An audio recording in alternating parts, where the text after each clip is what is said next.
ముద్రగడ సంస్మరణ సభలో బీజేపీ నేత సోము వీర్రాజు ఆసక్తికర వ్యాఖ్యలు చేశారు. ముద్రగడ బీజేపీలో ఉంటే సీఎం అయ్యేవారు.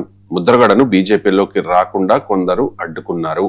ఆంధ్రప్రదేశ్ లో కాపులు సీఎం కాకుండా కుట్ర జరుగుతోంది అని చెప్పేసి.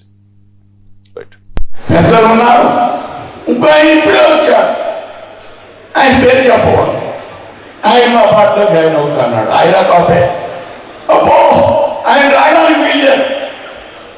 ఎవరిని చేర్చుకోండి, చేర్చుకుంటే ఏమైపోతాం, ఏ పార్టీ పోతాం. ఇది ఈవేళ చాలా విలువైనటువంటి అంశం.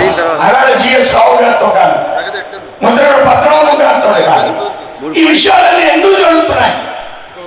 కాపు ముఖ్యమంత్రి ఆంధ్ర రాష్ట్రంలో కాకూడదనేటువంటి విషయాలు ఇవన్నీ జరుగుతున్నాయనేటువంటి విషయాలు నేను చెప్పడానికి ఏ విధంగా కూడా వెంటనే పద్మనాభం గారిని 99లో బీజేపీ ఎంపీగా పోటీ చేయొచ్చు.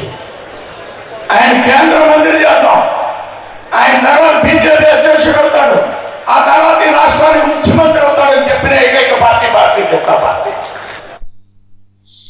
Right sir.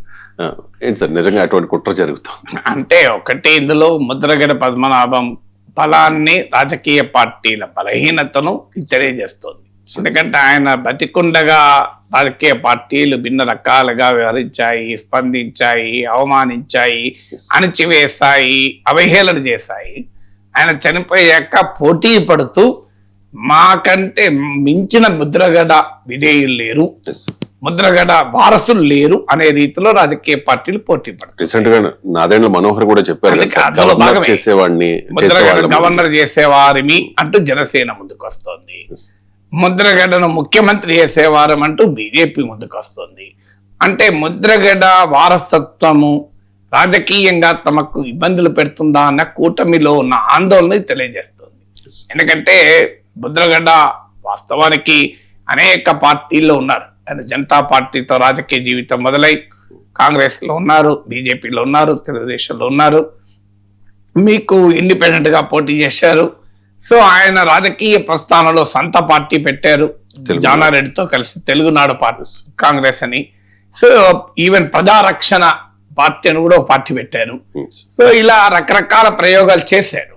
కానీ అల్టిమేట్ గా చనిపోయే సమయానికి వైఎస్ఆర్ కాంగ్రెస్ పార్టీ నాయకుడు. ఇది సహజంగానే వైసీపీకి అడ్వాంటేజ్ గా మారుతుందేమో అన్న భయము, ఆందోళన, టెన్షన్ మీకు కూటమిలో కనబడుతుంది. అందుకే కూటమి పక్షాలు పోటీ పడి ముద్రగడకు మేము గవర్నర్ చేసేవాళ్ళం, ముద్రగడ ముఖ్యమంత్రి చేసేవాళ్ళం, ఇప్పుడు చనిపోయిన తర్వాత ఏమి చేస్తే వాళ్ళం అంటే ఏమున్నది? బతికుండగా చేయాలి ఏవైనా, కానీ చనిపోయిన తర్వాత చేసేది ఏముంటుంది?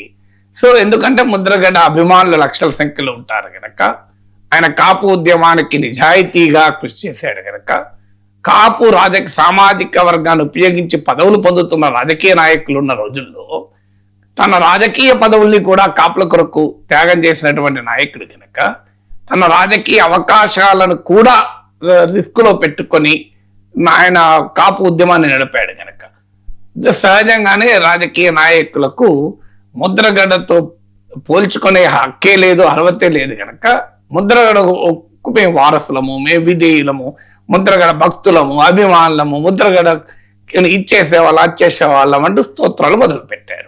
ఎందుకంటే ప్రజలకు అర్థమవుతుంది కదా, మీరేమో సామాజిక వర్గాన్ని ఉపయోగించుకొని నాయకులు మంత్రులు పదవులు తెచ్చుకున్నారు, ఆయనేమో పదవులు వదులుకొని సామాజిక వర్గం కొరకు పనిచేశాడు. ఇది కదా చరిత్ర అయిపోయిన వాస్తవం కదా. అందువల్ల ఈ వాస్తవం, ఈ భయంకరమైన వాస్తవం రాజకీయ నాయకుల్ని, అన్ని పార్టీల్లో ఉన్న కాపు ప్రఖ్యాత నేతలు, పదవులు పొందిన నేతల్ని వెక్కిరిస్తుంది. ఆ వెక్కిరించి తమకు తామే అది ఫీల్ అవుతూ ఇప్పుడు ఆ గిల్టీ కాన్షియస్నెస్ తో వచ్చి ముద్రగడ చేసేవాళ్ళం, ఇచ్చేసేవాళ్ళం అని చెప్తున్నారు. ఓకే, ముద్రగడ ఎంపీ అయితే కేంద్ర మంత్రి చేసేవారు, అంతవరకు నిజం. సోమవీర్రాజు చెప్పిన దాంట్లో డౌట్ లేదు. సోమవీర్రాజుకు కాపుల పట్లున్న కమిట్మెంట్ నేనేం క్వశ్చన్ చేయడం లేదు. ఎందుకంటే నాతో కూడా ఒకసారి అన్నారు మాట్లాడినప్పుడు, కాపు ముఖ్యమంత్రి కావాలన్నది నా కోరిక అని. ఇప్పుడు బహిరంగం కూడా అన్నారు కదా.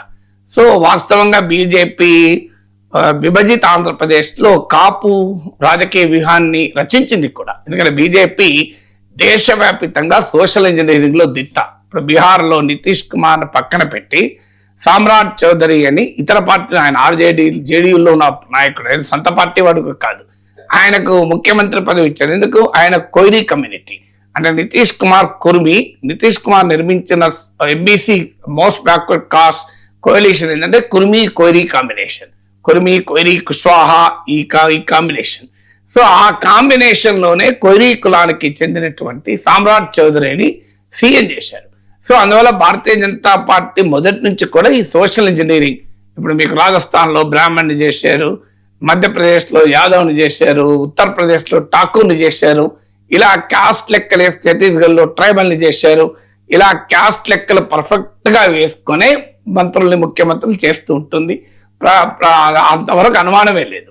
సో అందువల్ల మీకు ఇక్కడ కూడా మొదట్లో కన్నా లక్ష్మీనారాయణను నాయకుడిగా చేసిన, మీకు సోమవీర్ రాజును పార్టీ అధ్యక్షుడిగా చేసిన, మీకు చిరంజీవి పట్ల ఎక్కడ లేని ప్రేమ చూపిన, కోర్స్ చిరంజీవి అంటే ఒక సామాజిక వర్గమే కాదు, చిరంజీవి అభిమానులు అన్ని సామాజిక వర్గాల్లో ఉంటారు కనుక వారిని రీచ్ అవుట్ చేయొచ్చు, కాపు సామాజిక వర్గం కూడా ర్యాలీ అవుతారని పవన్ కళ్యాణ్ తో ప్రత్యేక ప్రేమ చూపిన, ఇవన్నీ కూడా కాపు స్ట్రాటజీలో భాగమే.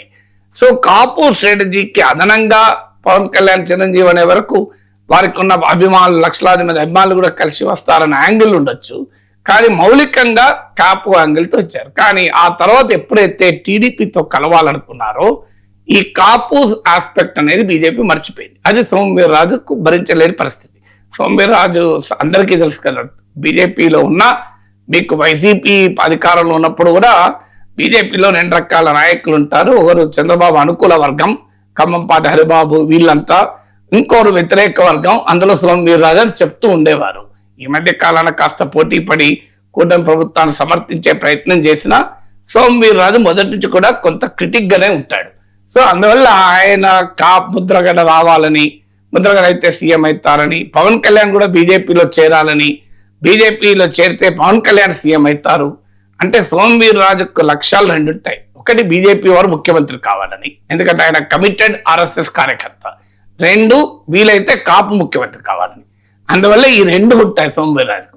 ఈ 2 కలవాలి అంటే బీజేపీ ముఖ్యమంత్రి కావాలి, కాపు ముఖ్యమంత్రి కావాలి అనుకుంటే ముద్రగడ పద్మనాభం లాంటి వాళ్ళు పార్టీలో చేరినా, పవన్ కళ్యాణ్ పార్టీలో చేరినా తనకు ఉపయోగపడుతుంది అని సోమవీర్ రాజు ఆశ కావచ్చు. కానీ అల్టిమేట్ గా బీజేపీలో ముద్రగడ చేరితే కేంద్ర మంత్రి అయ్యేవారు, కానీ ముఖ్యమంత్రి అయ్యే పరిస్థితి ఉండేదా? రాష్ట్రంలో, ఉమ్మడి రాష్ట్రంలో కానీ విభజిత రాష్ట్రంలో కానీ భారతీయ జనతా పార్టీకి ఈ 20 ఏళ్ల చరిత్రలో అయితే ఎప్పుడు ముఖ్యమంత్రి అయ్యే అవకాశం వచ్చిందా అనేది క్వశ్చన్. అయితే సోమవీర్ రాజు పాయింట్లో ఒక పాయింట్ ఉండొచ్చు అని చెప్పినట్లు, ఎందుకంటే కార్గిల్ వార్ నేపథ్యంలో 18% ఓటింగ్ వచ్చింది, అందులో 5 ఎంపీలు కూడా గెలుచుకున్నారు. సో అది చూసే మీకు చంద్రబాబు నాయుడు లెఫ్ట్ వదిలేసి బీజేపీతో పొత్తు పెట్టుకున్నారు. సో అందువల్ల అలా టీడీపీతో పొత్తు పెట్టుకుని ఉండకపోతే తమ బీజేపీ పెరిగి ముద్రగడ లాంటి నాయకుడు ముందుంటే కాపు సామాజిక వర్గం కలిసి వచ్చేది కనుక బీజేపీ అధికారంలోకి వచ్చేది, బీజేపీ ముఖ్యమంత్రి అయ్యేవారు, కాపు ముఖ్యమంత్రి అయ్యేవారు అనేది సోమవీర్ రాజు ఆవేదన.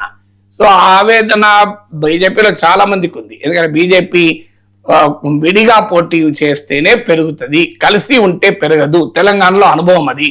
తెలంగాణలో విడిగా ఉంది కనుకనే మీకు 2014లో టీడీపీతో పొత్తు పెట్టుకొని, ఈవెన్ ఆంధ్రప్రదేశ్లో ఎన్డీఎల్ నుంచి టీడీపీ వెళ్ళకముందు తెలంగాణలో టీడీపీకి బీజేపీ గుడ్ బై చెప్పింది.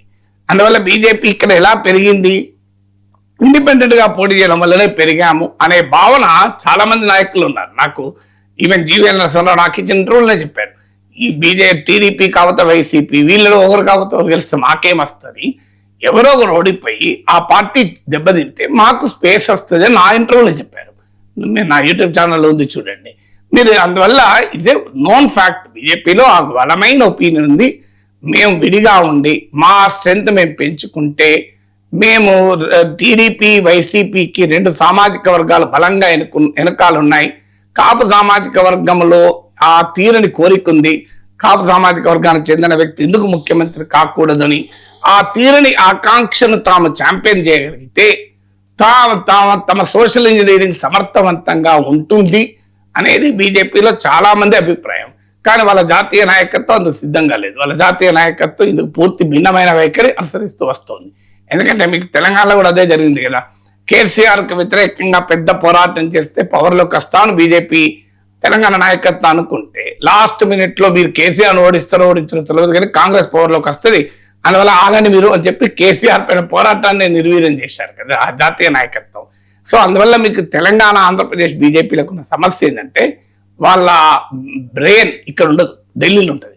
దానివల్ల వాళ్ళకి అవకాశాలు పోతుంటాయి. అందువల్ల సోము వీర్రాజు ఇది సీజన్ లీడర్, కమిటెడ్ లీడర్. ఆయన కాపు సామాజిక వర్గానికి ఆయన నిబద్ధతను ప్రశ్నించలేం, బీజేపీ పట్ల ఆయనకున్న నిబద్ధత ప్రశ్నించలేం. అందులో కొన్ని విషయాలు ఆయన ఓపెన్ గా చెప్పే మాటలు ఎవరికి భయపడ్డాడు. అందులో ఇప్పుడు ఒక పెద్ద సంచలనం పేల్చాడు కదా, కాపులు ముఖ్యమంత్రి కాకుండా అడ్డుకుంటున్నారు అంటున్నారు. ఎవరు అడ్డుకుంటారు అందరికీ తెలుసు కదా, ఎవరు అడ్డుకుంటారు అనేది.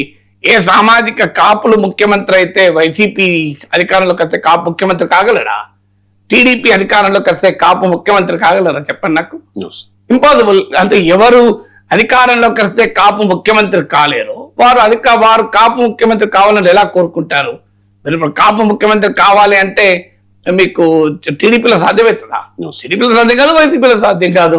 అది ప్రాక్టికల్ గా తెలిసిందే కదా.